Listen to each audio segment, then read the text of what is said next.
तो कैसे हो तुम लोग? मुझे मालूम है कि तुम लोग एकदम ठीक ठाक हो गए और आज मैं तुम लोग के लिए लेके आ गया हूँ my wife is actually the future tyrant empress का चैप्टर नंबर 5। अगर तुम लोग ने पिछला चैप्टर देखा होगा तो तुम लोग को मालूम ही होगा। पिछले चैप्टर में जिनियो ल्यूक्सी को अपने घर पर लेके आ गया होता है और उसका पापा इससे जिनियो का पापा जिनियो पे बहुत चिल्लाता है। उसके बाद जिनियो का पापा बोलता है ये सब राजा का प्लान था। फिर जिन्नू एक घंटी बजाता है और एक चिड़िया को बुलाता है। उस चिड़िया का नाम ब्लू स्पैरो होता है। अब उसके आगे चैप्टर की स्टार्टिंग में जिन्नू बोलता है ब्लू स्पैरो। फिर हमें एक लड़की को दिखाया जाता है, वो और कोई नहीं ब्लू स्पैरो ही होती है। ब्लू स्पैरो जिन्नू को बोलती है हाई प्रीस्ट मेरे लिए क्या ऑर्डर है, और बोलती है हाई प्रीस्ट मैंने सुना है कि आप उस पागल राजकुमारी से शादी करने वाले हो, कहीं ऐसा तो नहीं आपने मुझे उस पागल राजकुमारी को जान से मारने के लिए बुलाया हो। ये सुनकर जिन्नू को बहुत ज्यादा गुस्सा आ जाता है। फिर जिन्नू ब्लू स्पैरो को कस के जकड़ लेता है और धमकाते हुए कहता है अगर तूने राजकुमारी को छूने की भी कोशिश की ना तो मैं तेरे पूरे क्लैन को खत्म कर दूंगा, समझ में आया ना। ब्लू स्पैरो बोलती है हाई प्रीस्ट मैं तो कुछ और बोल रही थी। फिर हमें ब्लू स्पैरो को दिखाया जाता है, वो बहुत ही ज्यादा घबरा रही होती है और अपने मन में बोल रही होती है हाई प्रीस्ट सच में बहुत ज्यादा गुस्से में है। नेक्स्ट सीन में हमें जिन्नू को दिखाया जाता है, जिन्नू बहुत सारे मॉन्स्टर को मार दिया होता और हमें जिन्नू की आंखें दिखाई जाती है। ब्लू स्पैरो बोलती है जब हाई प्रीस्ट एक क्लैन में गए थे वहाँ पर हाई प्रीस्ट ने वहाँ पे सबको पीट पीट कर अपने कदमों में झुका दिया था, और जब हाई प्रीस्ट ने 9 सिर वाले डिवाइन ड्रैगन का 8 सिर को काट दिया था, हाई प्रीस्ट की आंखें बिल्कुल ऐसे ही लग रही। फिर ब्लू स्पैरो बोलती है मुझे माफ कर दो, मुझे मालूम है कि मैं अपने औकात से बाहर चली गई थी। फिर जिन्नू बोलता है आगे से ऐसी गलती होनी नहीं चाहिए। फिर जिन्नू ब्लू स्पैरो को छोड़कर बोलता है मैं तुझे इस बार माफ कर देता हूँ, लेकिन आगे कभी भी राजकुमारी के बारे में ऐसा बोलने की कोशिश मत करना। ब्लू स्पैरो बोलती है मैं समझ गया, आज के बाद ये गलती कभी नहीं होगी। जिन्नू बोलता है तू फिक्र मत कर, तेरा क्लैन और मैं दोस्त है और मैं तेरे क्लैन का एक सेकंड कमांडर भी हूँ, इसलिए मैं तुझे बिना वजह नहीं मारूंगा, और तू तो तेरे क्लैन की चीफ की पोती भी है। फिर जिन्नू ब्लू स्पैरो को बोलता है अब मेरा ऑर्डर सुन और मेरा काम सही से करना। ब्लू स्पैरो जिन्नू के कंधे पे आकर बैठ जाती है। जिन्नू ब्लू स्पैरो से पूछता है चल अब मुझे ये बता तेरे क्लैन का कौन सा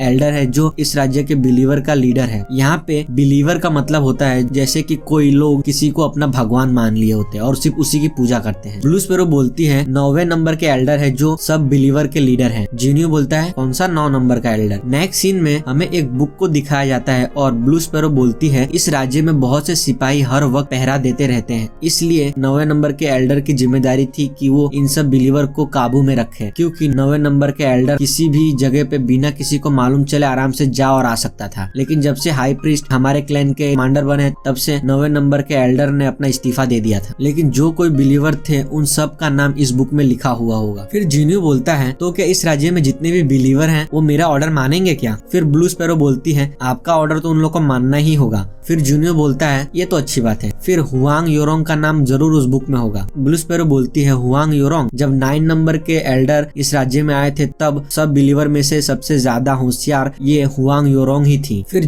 नेक्स्ट सीन में जिन्नू मुस्कुराते हुए बोलता है शाबाश ब्लू स्पैरो, और कहता है वो पागल राजा कभी भी नहीं सोचा होगा कि उसकी बीवी एक विच क्लैन की बिलीवर है। फिर जिन्नू बोलता है उसको साइड रख कर जाहो और हुआंग क्लैन की नफरत है उसमें मैं उसे एक मोहरे की तरह इस्तेमाल करूंगा, लेकिन उससे मैं एक बार जरूर मिलूंगा बाद में।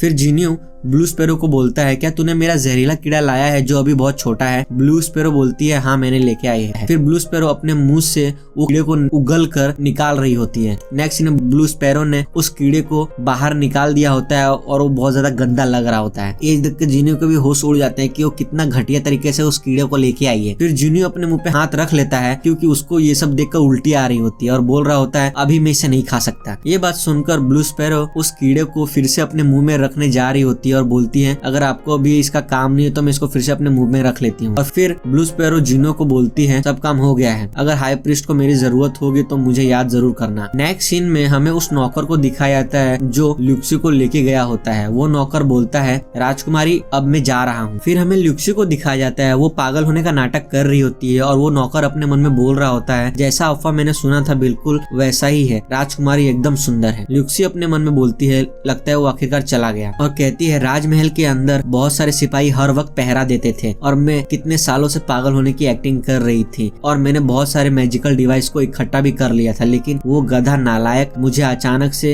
राजमहल से निकाल के अपने घर पे लेके आ गया। अच्छा है कि मैंने एक मैजिकल डिवाइस अपने साथ लेके आई हूँ। फिर ल्यूक्सी उस डिवाइस को खोलती है और एक जगह पे बैठ जाती है और बोलती है युआन जी तुम लोग कहाँ तक पहुँचे। नेक्स्ट सीन में हमें एक लड़की को दिखाया जाता है, उसका नाम युआन जी होता है। युआन बोलती है स्पिरिट लॉर्ड क्लैन के लोग और मैं आपके राज्य के पास आ गए हैं, हम लोग कुछ ही दिनों में हम लोग आपके राज्य में पहुंच जाएंगे। लेकिन स्पिरिट लॉर्ड ने कहा था चेल्सिडोनी माइन को आप अपने कब्जे में करने के लिए, लेकिन वो पहले से किसी और के कब्जे में है। ये सुनकर ल्यूक्सी बोलती है क्या कहा तूने? फिर ल्यूक्सी परेशान होकर अपने मन में बोलती है वो चेल्सिडोनी माइन राजमहल के सबसे पास के शिकार करने की जगह है, लेकिन उस माइन के बारे में लोगों को 7 से 8 साल बाद मालूम चलने वाला था। फिर आखिर उसको कब्जा किया कौन? फिर युआन बोलती है वो चेल्सिडोनी माइन मेरे क्लैन के लिए बहुत जरूरी था, लेकिन वो साउथ बॉर्डर के लोग। ल्यूक्सी बोलती है क्या कहा तूने? साउथ बॉर्डर के लोग, इसका मतलब विचक्राफ्ट के क्लैन के लोग हैं। और युआन चिल्लाते हुए बोलती है चेल्सिडोनी माइन को विचक्राफ्ट के क्लैन के लोग ने कब्जा कर रखा है। वो लोग जो जादू टोना करते हैं वो बहुत ही अलग है, और जो प्लेन मोंक जादू करते हैं वो बिल्कुल अलग है, और मैं उन दोनों में से किसी को धोखा नहीं खा सकती। मुझे पक्का मालूम कि विचक्राफ्ट के क्लैन के लोग ही ने ही चेल्सिडोनी माइन को कब्जा किया है। फिर ल्यूक्सी अपने मन में बोलती है विचक्राफ्ट के क्लैन के लोग हमेशा इस राज्य में छुपकर ही काम करते थे, तो इसका मतलब है चेल्सिडोनी माइन के बारे में उन लोग को जल्दी मालूम चल गया। मुझे इसके बारे में ज्यादा सोचने की जरूरत नहीं है, फालतू में मैं टेंशन ले रही हूँ। लेकिन मैंने सुना है कि किसी ने सर चैपलिन त्यानियाजी पे भी हमला किया था और उसे बहुत सी चोट भी आई है, लेकिन पिछले जिंदगी में ये सब तो कुछ हुआ ही नहीं था, तो अभी ये सब क्यों हो रहा है? फिर ल्यूक्सी युआन को बोलती है हमारे क्लैन के सारे लोग को जमा करके उस चेल्सिडोनी माइन पे हमला कर दो। चेल्सिडोनी माइन वो हम लोग की कल्टीवेशन पावर बढ़ाने के लिए बहुत जरूरी है। किसी भी कीमत में हमें वो माइन को हासिल करना ही होगा, चाहे जो भी उस माइन की रक्षा कर रहा है, हमें वो माइन को हासिल करना ही होगा। युआन बोलती है जो हुकुम स्पिरिट लॉर्ड, मैं जल्द से जल्द ये काम कर दूंगी। फिर ल्यूक्सी बोलती है इस बार मैं तुम लोग के साथ नहीं आ पाऊंगी, तुम लोग को ही ये सब कुछ संभालना होगा। युआन बोलती है क्या कहा आपने? नेक्स्ट सीन में हमें ल्यूक्सी को दिखाया जाता है, वो शर्माते हुए बोलती है क्या है कि मेरी शादी होने वाली है, इसलिए मैं तुम लोग के साथ नहीं आ पाऊंगी। फिर युआन खुश होकर बोलती है अच्छा स्पिरिट लॉर्ड की शादी होने वाली है। फिर युआन अचानक से चुप हो जाती है और फिर ध्यान से सोचती है कि अभी भी उसने क्या बोला, और लास्ट में उससे शादी की बात आती है और चिल्लाते हुए कहती है क्या कहा? शादी होने वाली है। ल्यूक्सी बोलती है धीरे बोल, कोई सुन रहा होगा। ल्यूक्सी फिर मुड़कर पीछे देखती है, जिन्यू चिल्लाते हुए कहता है यंग मास्टर आ गया है।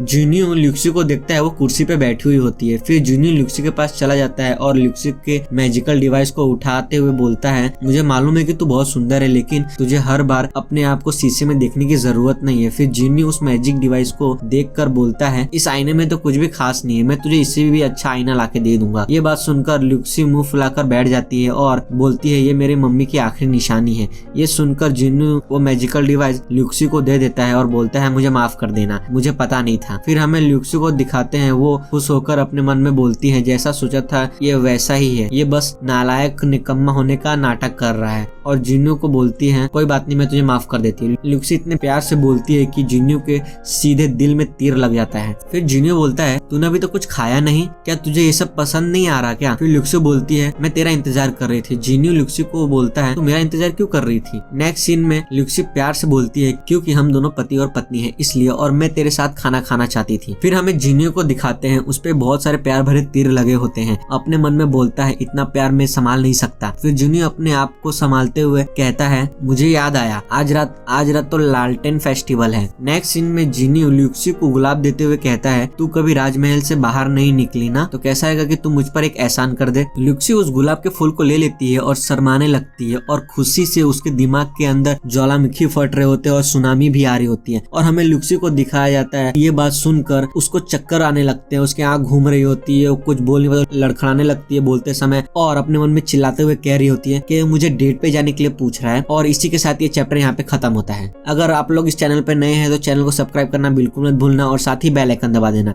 जब भी मैं अगला एपिसोड अपलोड करूंगा तो तुम लोगों को सीधा नोटिफिकेशन मिल जाएगा। अब हम लोग अगली बार मिलेंगे my wife is actually the future tyrant empress के चैप्टर नंबर 6 में। तब तक के लिए टाटा और बाय बाय।